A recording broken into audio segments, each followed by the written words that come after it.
তীব্র শীত, ঘন কুয়াশা আর ঠান্ডা বাতাসে বিপর্যস্ত সিরাজগঞ্জের উল্লাপাড়ার জনজীবন। এতে সবচেয়ে বেশি কষ্টে পড়েছে দিনমজুর ও নিম্ন আয়ের মানুষ। হাসপাতালে বাড়ছে শীতজনিত রোগে আক্রান্ত রোগীর সংখ্যা। জরুরি কাজ ছাড়া ঘর থেকে বাইরে যাচ্ছে না কেউ।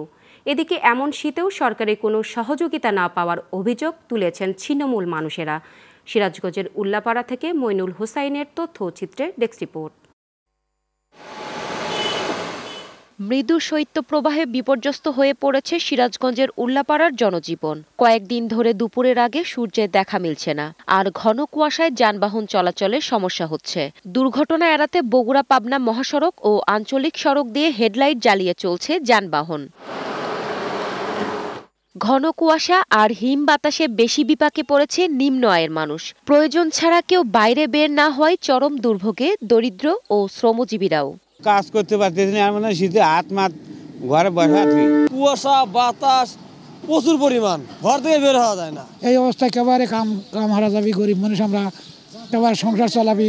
এই শীতে রেল স্টেশনের বসবাস করা মানুষরা পড়েছে বেশি বিপাকে। গরম পোশাক না থাকায় শীতে কাঁপছে তারা। রোদ নাই, কিছু না, আর মনে করেন যে আজকে তো কামে যাওয়া পারতেছি না।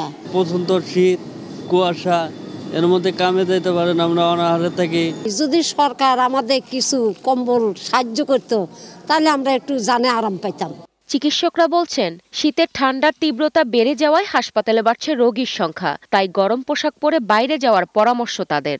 প্রায় 70 থেকে 80 জন করে গড়ে ডায়রিয়ার শিশু রোগী ভর্তি থাকছে।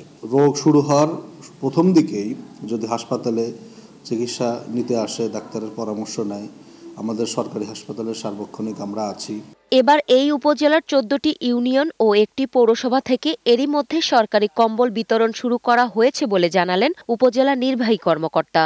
দুর্যোগ ব্যবস্থাপনা অধিদপ্তর থেকে এ পর্যন্ত প্রথম ধাপে 900 পিস কম্বল এসেছে, দ্বিতীয় ধাপে 3 লক্ষ টাকার কম্বল এসেছে, যা 3 লক্ষ টাকা দিয়ে আমরা 795 পিস কম্বল কিনেছি।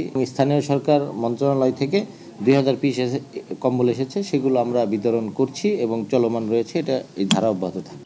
সরকারি সুযোগ সুবিধার পাশাপাশি সমাজের বিত্তবানরা ছিন্নমূল মানুষের পাশে এসে দাঁড়াবে, এমনটাই প্রত্যাশা স্থানীয়দের।